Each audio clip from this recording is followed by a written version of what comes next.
When people find out I write about time management, they assume two things. One is that I'm always on time, and I'm not. I have 4 small children, and I would like to blame them for my occasional tardiness, but sometimes it's just not their fault. I was once late to my own speech on time management. We all had to just take a moment together and savor that irony. The second thing they assume is that I have lots of tips and tricks for saving bits of time here and there. And sometimes I'll hear from magazines that are doing a story along these lines, generally on how to help their readers find an extra hour in the day. And the idea is that we'll shave bits of time off everyday activities, add it up, and we'll have time for the good stuff. And I question the entire premise of this piece. But I'm always interested in hearing what they've come up with before they call me. So some of my favorites: doing errands in a way where you only have to make right-hand turns, being extremely judicious in microwave usage, so it says 3 to 3.5 minutes on the package. We are totally getting in on the bottom side of that. And my personal favorite, which makes sense on some level, is to DVR your favorite shows so you can fast forward through the commercials. And that way you save about 8 minutes every half hour. So in the course of 2 hours of watching TV, you find 32 minutes to exercise. Which is true. You know another way to find 32 minutes to exercise? Don't watch 2 hours of TV a day, right? Anyway, the idea is we'll save bits of time here and there, add it up, we will finally get to everything we want to do. But after studying how successful people spend their time and looking at their schedules hour by hour, I think this idea has it completely backward. We don't build the lives we want by saving time. We build the lives we want, and then time saves itself. Here's what I mean. I recently did a time diary project looking at 1,001 days in the lives of extremely busy women. They had demanding jobs, sometimes their own businesses, kids to care for, maybe parents to care for, community commitments. Busy, busy people. I had them keep track of their time for a week so I could add up how much they worked and slept, and I interviewed them about their strategies for my book. One of the women whose time log I studied, she goes out for a Wednesday night for something. She comes home to find that her water heater has broken, and there is now water all over her basement. If you've ever had anything like this happen to you, you know it is a hugely damaging, frightening, sopping mess. So she's dealing with the immediate aftermath that night. Next day, she's got plumbers coming in. Day after that, professional cleaning crew dealing with the ruined carpet. All this is being recorded on her time log. Winds up taking 7 hours of her week. 7 hours.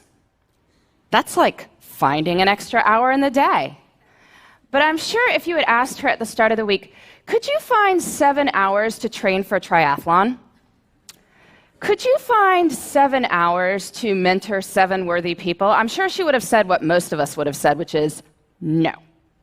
Can't you see how busy I am? Yet when she had to find 7 hours, because there is water all over her basement, she found 7 hours. And what this shows us is that time is highly elastic. We cannot make more time, but time will stretch to accommodate what we choose to put into it. And so the key to time management is treating our priorities as the equivalent of that broken water heater. And to get at this, I like to use some language from one of the busiest people I ever interviewed. By busy, I mean she was running a small business with 12 people on the payroll. She had 6 children in her spare time. I was getting in touch with her to set up an interview on how she had it all, that phrase. I remember it was a Thursday morning, and she was not available to speak with me, of course, right?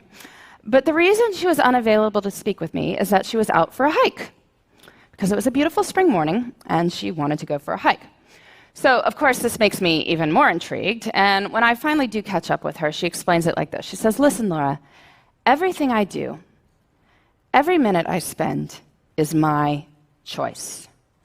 And rather than say, I don't have time to do X, Y, or Z, she'd say, I don't do X, Y, or Z because it's not a priority. I don't have time often means it's not a priority." If you think about it, that's really more accurate language. I mean, I could tell you I don't have time to dust my blinds, but that's not true. If you offered to pay me $100,000 to go dust my blinds, I would get to it pretty quickly. Since that is not going to happen, I can acknowledge this is not a matter of lacking time. It's that I don't want to do it.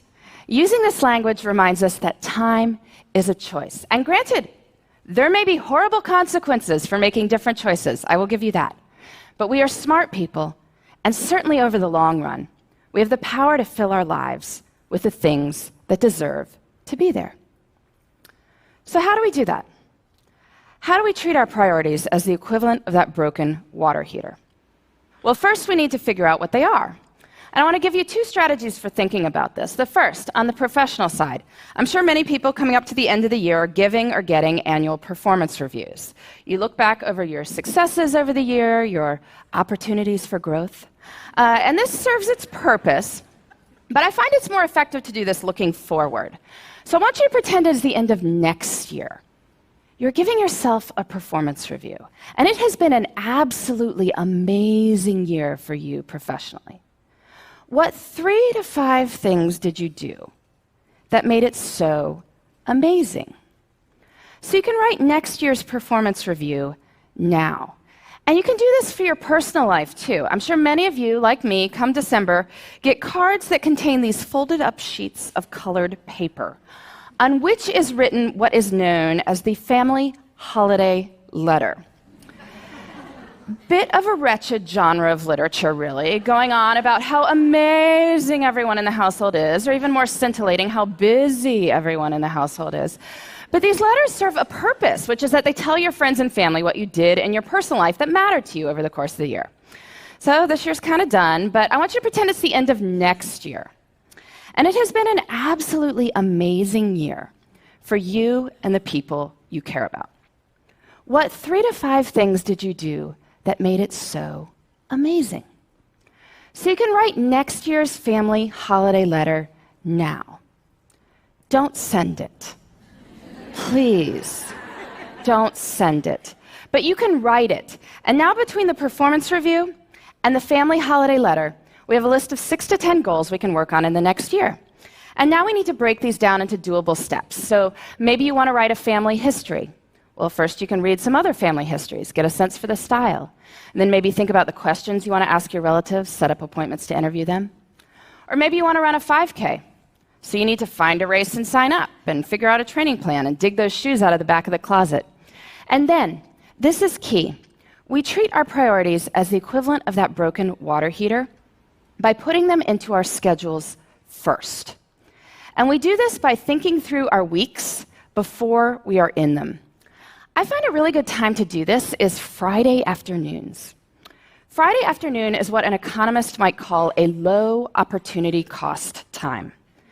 Most of us are not sitting there on Friday afternoon saying, I am excited to make progress toward my personal and professional priorities right now. But we are willing to think about what those should be.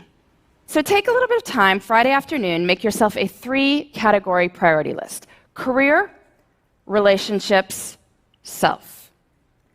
Making a 3-category list reminds us that there should be something in all 3 categories. Career we think about, relationships, self, not so much. But anyway, just a short list, 2 to 3 items in each. Then look out over the whole of the next week and see where you can plan them in. Where you plan them in is up to you. And I know this is going to be more complicated for some people than others. I mean, some people's lives are just harder than others. It is not going to be easy to find time to take that poetry class if you are caring for multiple children on your own. I get that. And I don't want to minimize anyone's struggle. But I do think that the numbers I am about to tell you are empowering. There are 168 hours in a week.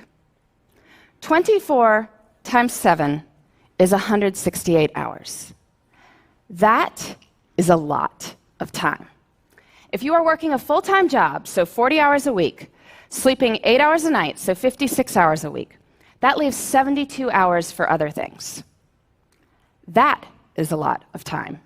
You say you're working 50 hours a week, maybe a main job and a side hustle. Well, that leaves 62 hours for other things. You say you're working 60 hours. Well, that leaves 52 hours for other things. You say you're working more than 60 hours. Well, are you sure?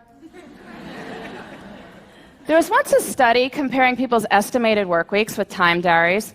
Found that people claiming 75-plus hour work weeks were off by about 25 hours. You can guess in which direction, right? Anyway, in 168 hours a week, I think we can find time for what matters to you. If you want to spend more time with your kids, you want to study more for a test you're taking, you want to exercise for 3 hours and volunteer for 2, you can. And that's even if you're working way more than full-time hours. So we have plenty of time, which is great, because guess what? We don't even need that much time to do amazing things. But when most of us have bits of time, what do? Pull out the phone, right? Start deleting emails, or otherwise we're puttering around the house or watching TV. But small moments can have great power. You can use your bits of time for bits of joy. Maybe it's choosing to read something wonderful on the bus on the way to work. I know when I had a job that required 2 bus rides and a subway ride every morning, I used to go to the library on weekends to get stuff to read. Made the whole experience almost enjoyable. Breaks at work can be used for meditating or praying. If family dinner is out because of your crazy work schedule, maybe family breakfast could be a good substitute. It's about looking at the whole of one's time and seeing where the good stuff can go. I truly believe this. There is time. Even if we are busy, we have time for what matters. And when we focus on what matters, we can build the lives we want in the time we've got. Thank you.